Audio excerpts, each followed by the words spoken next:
When it comes to making money from your podcast, have you ever been told that you need a giant audience with at least 5,000 downloads per episode before you can even think about monetizing? In this video, you will learn 1, the 3-step framework to monetize a podcast with a small audience. 2, how to turn your podcast into a lead generation and conversion engine. And 3, the simple ad read template that you can implement straight away for your next episode. If you are an expert looking for the best advice on how to grow your podcast audience, subscribe to my channel and hit the bell to be notified whenever we post a new video.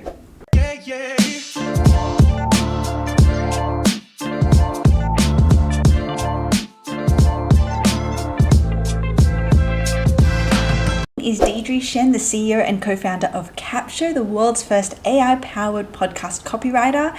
And I've been working with experts who podcast, who cumulatively, we have banked over $1.6 million in sales. I myself did over $200,000 in my first year podcasting because I stumbled upon all of these little known secrets. So let's get into a different way that works especially well to monetize your small audience. So I was just talking about my first coaching business called The Growth Boss and how I finally figured out how to monetize the podcast that we had started for that business. So let me set some context for that particular podcast. It was not huge. I think at the time I had maybe a couple dozen listeners who were consistently listening to the podcast. And yet not only was I able to grow that podcast to hundreds of consistent listeners, but I was able to do multiple 6 figures in that first year podcasting. So what is the key? The only way to monetize a podcast with a small audience, what is that key? It is to use your podcast as a specific lead gen and conversion engine. To help me take you through the 3 steps on exactly how to do this, I have my co-founder, Bonarai, here with me. Hello. So let's get into it. Let's get straight into how we actually monetize our podcast, especially when we have a small audience. So step number 1, the first thing that you need to do is you have to actually create valuable podcast content that speaks directly to your ideal client, right? Even if that audience is small. So we talked in another episode, I forgot what number it was, but it was all about niching down. Yes. And honestly, how game-changing that was even for us, for our business, and for Capsho specifically, what we're doing now. So that's always going to be the starting point. And everyone tells you this, so it's not like we're saying something totally mind-blowing, but It is so true, right? You start with your ideal, who is our ideal client, and you create valuable content specific to them. Yes. And the reason why I say valuable, I mean, I think a lot of us sometimes have aspirations. I know I certainly did when we started our first podcast. I don't know how valuable it was because I think we just got on and we just started chatting. Yes. And honestly, I know I'm like this. We've had this conversation, Bonnie, you and I, where you could probably listen to a conversation. I can't. As a podcast, yes. Yeah, I can't. I'm like, I tune out. I'm like, I don't want to hear about what you had for breakfast. And funnily enough, that was one of the things we talked about. It was, right? Yeah, I know. And I'm like, why did we do that? I don't even like that kind of content. But you get so caught up in, well, you're having fun, you're creating this relationship on this podcast, but you're not necessarily thinking about the listener. Yes. And I think that's exactly right, like what you were saying, where if it is for someone who, they are looking for a lifestyle, whatever, something to listen to while they're cleaning or something, then that's different. Yes. Like you said, this is, you're an expert, you're trying to teach your clients something before they even get to know you or before they've even come into your world. Yes. So with that lens on, yes, it makes a lot of sense that it's not really adding value. Yeah, exactly. And that's why I mentioned even before that, the key really is to use your podcast as a lead gen and conversion machine. Because I've spoken to a lot of podcasters. I have another podcast called The Podcasting Entrepreneur, and I interview experts who podcast and I ask them, have they had success? How have they used their podcast to actually monetize? And time again, the common thread is actually as a conversion mechanism. Because really interestingly, there have been a couple of consultants who've been like, they've been on sales calls with potential clients and they're like, look, I'm not even going to sign you on yet. I need you to go listen to my podcast, maybe these particular episodes, so that you know how I work, you know how I think, And if you're behind that, then awesome, we can work together. And it's a really, really effective conversion mechanism because it is you sharing your knowledge, your experience, your stories, the value that you add. So it is super, super powerful. Now, if you're just hopping on and having a chat, like that doesn't really show the value that you add. So this is why it's so important that you just get, I've done another podcast about storytelling. So it's not to say go straight into talking about the things. It's like you do need to bring yourself into, you need to bring your experiences. You need to be a bit vulnerable and share how it is that you actually learned or earned these things. Yes. But that is what people are buying into you as an expert. That's right, because it doesn't mean that you skip that connection part, because that is very helpful, very, very important, because it's the lubricant for them to actually listen to the value part of what you're doing. But yeah, absolutely, that makes a lot of sense, that you're building that rapport through the lens of what they're looking to learn. Exactly, totally. And this value is actually going to have, it's going to be how you get your audience to actually binge listen to your whole podcast. Yes. And actually through that binge listening, that's how they're going to feel like they know you. So if you're looking to use your podcast as a lead gen machine, this is it. This is how you do it, right? Create valuable content that speaks directly to them. Like literally, they could be listening to you. You're listing out their pain points and they're like, oh my gosh, how is she in my head right now? Right? Yes. This is how you bank up, and again, I spoke about the 7-hour rule. You want your audience to be with you for at least 7 hours, because by the time they do that, they're like, I'm in. This person knows me. They know where I'm at. They know how to get me out of this pain and these things that I'm feeling right now. Yes. And so that's why you have to make sure, you have to ensure that your podcast has that valuable content, valuable to your specific audience. So that's step number 1. Love it. Okay, so then step number 2 is you have to have one offer and one funnel. Now, I actually, in the Honey Trap marketing book that I've just authored, and it's on Amazon now, so definitely go check that out. It's called Honey Trap Marketing. I talk about this concept called Lead Attracting Conversion Event, LACE for short, Lead Attracting Conversion Event. Now, the reason why I call it a Lead Attracting Conversion Event is because, again, as experts, so coaches, consultants, service providers, there's always a conversion event that we're sending people to. A lot of times it's a sales call, but other times it might be a webinar, it might be a challenge. There are a whole host of different things that you could be getting your audience to in order to convert them. And why they're lead attracting is because they're also very effective to get someone completely cold. So to attract them with this thing that they're going to learn, this thing that they're going to do, these outcomes that they're going to get. And you use that as not only to attract them as a lead, but also to convert them at the same time, which I'm all about efficiency. So I love that concept, right? Just get them in at that same point. So let's talk about, how you need to have, and again, this was actually only a couple of weeks ago that our coach gave us a dressing down about this. This happens way too often. I know, right? But we hopped on. One funnel is a trigger word for us now. Like, oh, yes, only one funnel. Yeah, because we hopped on a coaching call and we were like so proud of ourselves, because as we always, I think it's like, if we're ever proud of ourselves, do not hop on a coaching call. I think we've learned that, because we're just going to get beaten down. No, it was awesome. It was. So basically we had, we have our beta funnel, I guess. It's the way that we're getting people into our world to test our software. And that's really because we want feedback on it. Yes. And it's been we've been so touched by the amount of, I guess, interest and people who've just been clamoring to get in, which has been awesome. But we are a startup, and we do at some point need to start monetizing something. We need to start making money. Yeah.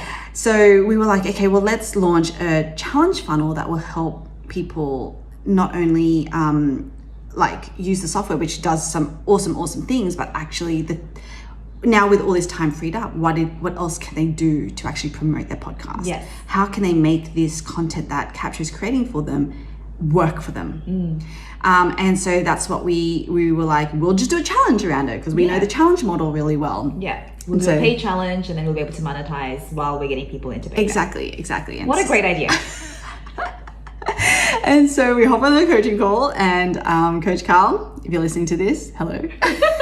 We love you. But he gave us a dressing down, because he was like, guys, you have all these people who are clamoring to get into beta. You have this one funnel that is working. Why on earth would you try to stand up another funnel? And, you know, we do the whole thing of like, but for this reason and for that reason and this. And he's just like, we're just more capable than other people. Yeah, we've got more people in our team. And he's just like, no.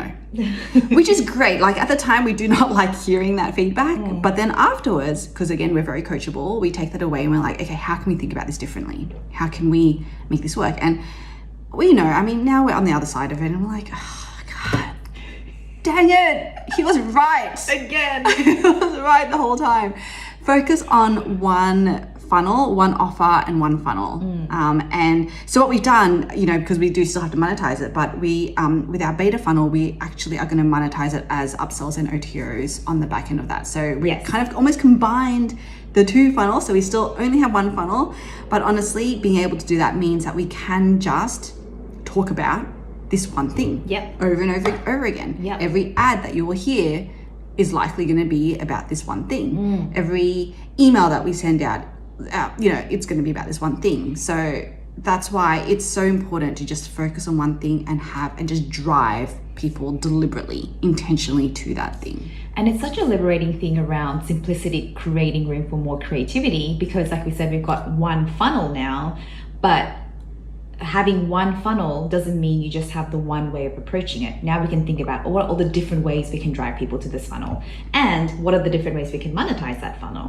So the funnel itself is just it's almost like getting rid of all of the different ways, because then that frees up this capacity to think about all of the different ways you can actually get people there, one of which includes your podcast, and then, you know, all of the different ways we can monetize that once the people are in. Totally. And so, you know, if I think about the Growth Boss, when we had that coaching business, our one funnel at the time, we had a challenge funnel. So every month we would run a free 5-day challenge, and that was what we were just talking about over and over and over again. And literally, you know, people would come and podcast, they would sign up because they heard about it.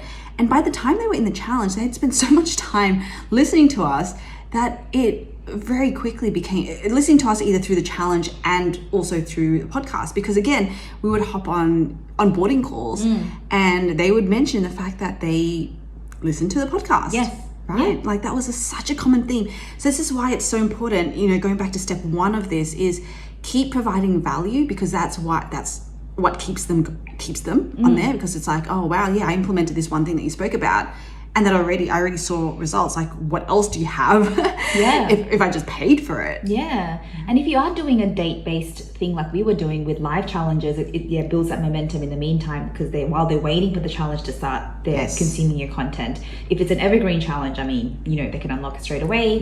And I think it just does, like you said, this is a really good job of either keeping them really warm or keeping them really excited, both of which are like really hard things to do when you're trying to run your business and acquire new people as well. So I think this has a lot of power. And it just also reminded me, another client of ours who I spoke to just recently, she's implemented the same thing around, it's just and her one funnel right now, because she's busy building and she's taking on one-on-one clients while building out her digital part of her business, it's just a CEO profile quiz. So regardless of where her organic content or everything just goes to this one quiz where, you know, because she serves CEOs, they create a CEO profile, and it gives them a sense of, you know, and then it helps her on the back end to figure out where this person would sit on her value ladder. And for them, they get something, I think from filling out the quiz, they get some, you know, initial value again, because they can get a sense of how she works.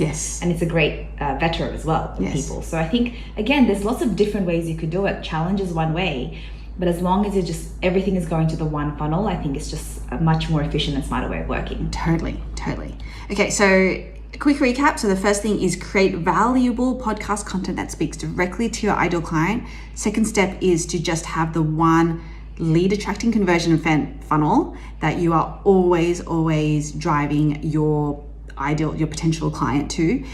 And then the third step, which is much more tangible thing, now that you know you've got your great podcast content and you've got your ideal clients binge listening to it, you know where it is that you're driving them. So the third part, which is where Bona definitely, I want you to share about how you do this, but it is about then constructing an ad read to that funnel. And so this podcast is actually a really great example of that, because you would probably, as you're listening to this episode, you would know that we do an ad read in the middle of it. And if you didn't know, if you don't know our voices by now, Bono is actually the one who creates and does the ad reads. Hello there.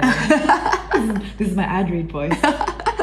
So, Bono, I do want you to talk our audience through how to actually construct or create that ad. How do they think through an effective ad read? And sorry, just before we get into that, this is so important, because a lot of us think that the only way that we can monetize, or the only way we can have any kind of ads on our podcast, is if someone pays for it.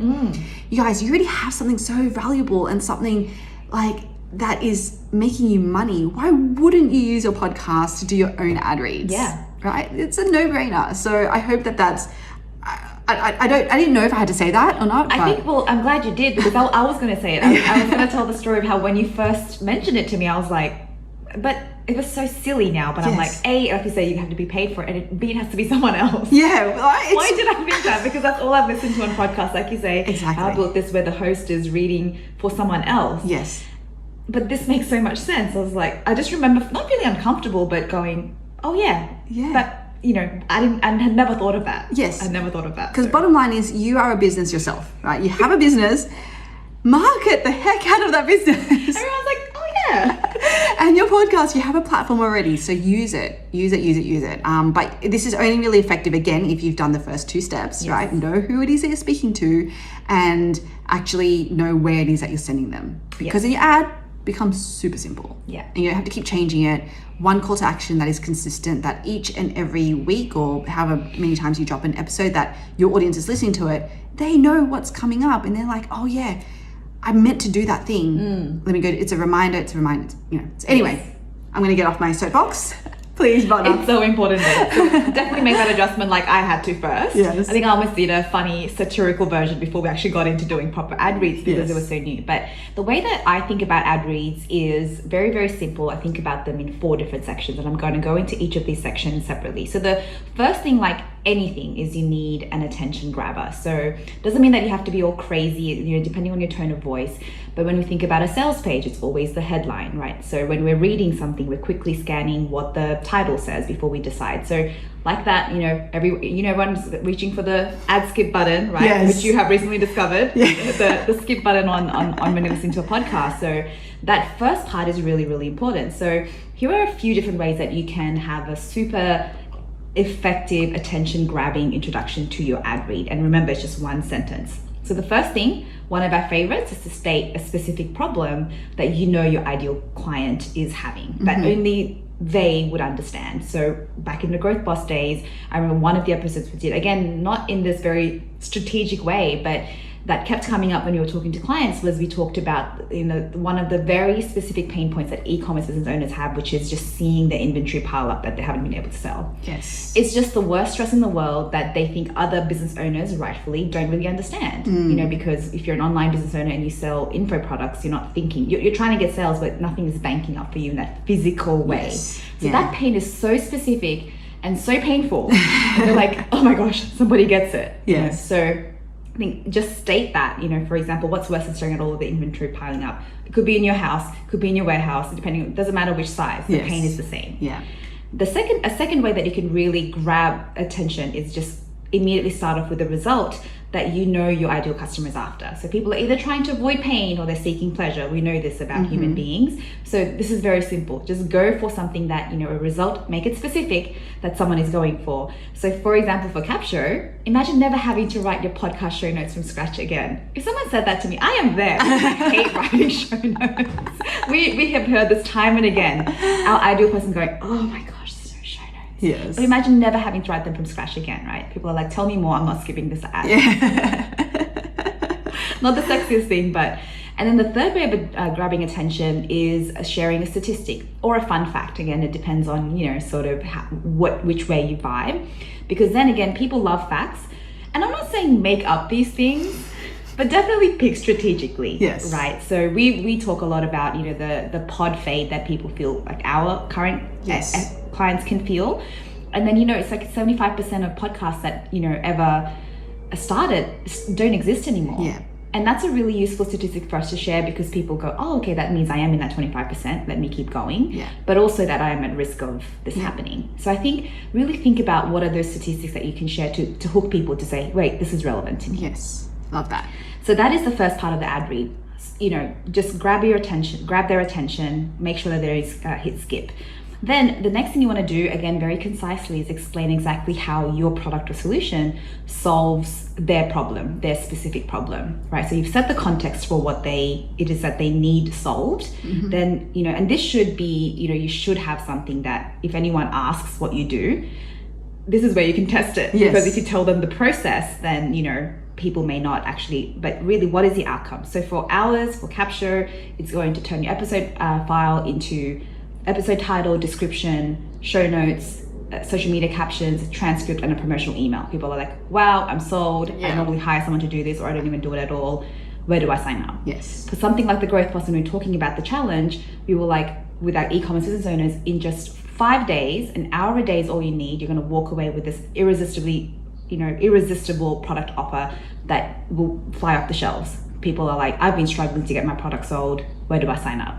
So it's just that main result that you're speaking to that people are looking for. Sorry, your people are looking for. You just want to state it. So that's the second part of the ad read.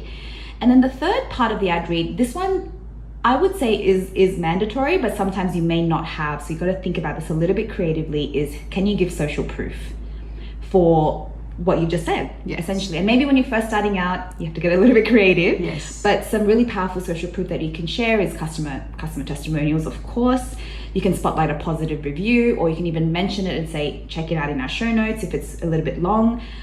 People have press coverage. Again, you know we feel how we feel about PR sometimes, but it is powerful. It is powerful. Totally. You might, it's as simple as saying, as seen on blah. Yes. You know, so just don't forget, don't I struggle with this, but toot your own horn. Yes. Definitely. This is where you can do it. It doesn't have to be a whole section on it. Just mention it. If you've worked hard to get it, you need to milk that baby. Yeah. So for us, you know, one of our recent feedback that we got from, you know, one of our closed beta testers, my jaw literally dropped. Like, I just want to say that in an ad somewhere, right? Everything I hate about podcasting, this program does for me. So I think even just that line, Yes. people will relate, because people who love podcasting, there's bits they hate about it. Yes. So I think that sort of thing you really want to include in your ad read if you can as well. And then fourth and finally, very, very clear CTA as per step 2 of the framework that you've just been talking through. Have one offer and one funnel, so you only have one CTA. Yes. This is the very, very simple thing you need to do. Go and sign up for this challenge. Go and sign up for Capsho Beta. Yeah. And then, of course, spell out the URL, which is one thing that I am still working on remembering to do. Always spell it out, and of course, remind them that it's in the show notes for them to just click on through. But clear CTA, one CTA, don't forget to state it. And normally I like to do it twice, just so people, as they're listening to it, can just quickly jot it down as well. And by the way, pro tip on that CTA, this is something I learned from Dave Jackson, actually, from School of Podcasting. And he was like, a lot of people, and you know, don't beat yourself up if you do this as well, because I know that Bonna did when she initially was doing the ad reads, was you speed up and you just want to get through the CTA, because it's like, oh, this is the bit where I have to ask people to do something. Yeah, or it's like, let's bore it, like, or whatever. Yeah. And he was like, no, you have to do the exact opposite. You have to slow down and be very intentional with all of the words that you're actually using in your CTA, because this is when you want people to really listen and know what to do. So that's just a pro tip, right? When you get to the part of saying, do this thing, slow down and just very intentionally tell them to sign up to the Capsho Beta program for free at beta.capsho.com. See what I did? Ad read voice. That's my ad read voice. Love it. Yeah. All right.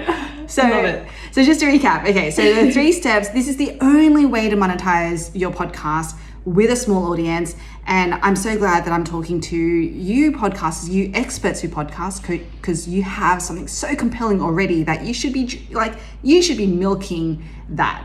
So use your podcast as your stage, as your platform to do ad reads to your conversion event. Okay, so what are the 3 steps to do that? Step number 1, just focus on creating valuable podcast content that is speaking directly to your ideal client. Step number 2, determine only have one lead attracting conversion event funnel. Okay, and then step number 3 is just to do an ad read to that funnel. And obviously that ad read has to be in your podcast. So you don't just do the ad read and then, I don't know, not do anything with it. But that's step 5 of that. Yeah, exactly. Put your ad read into your podcast. But there are areas, right? So that's what we commonly call either pre-roll, which is at the start of your podcast, post-roll, which is at the end, or mid-roll, which is what we do, which is in the middle of your podcast. So those are the 3 steps. In the comments if you learned something new from this video, and if you want to hear the full story behind how I stumbled upon this particular secret, then listen to episode 15 of the Grow My Podcast show. I'll leave the link for that below. This video out if you want my exact process that'll set you up to get maximum ROI on your next live event that you attend, and this one if you're not sure whether your podcast should be on YouTube.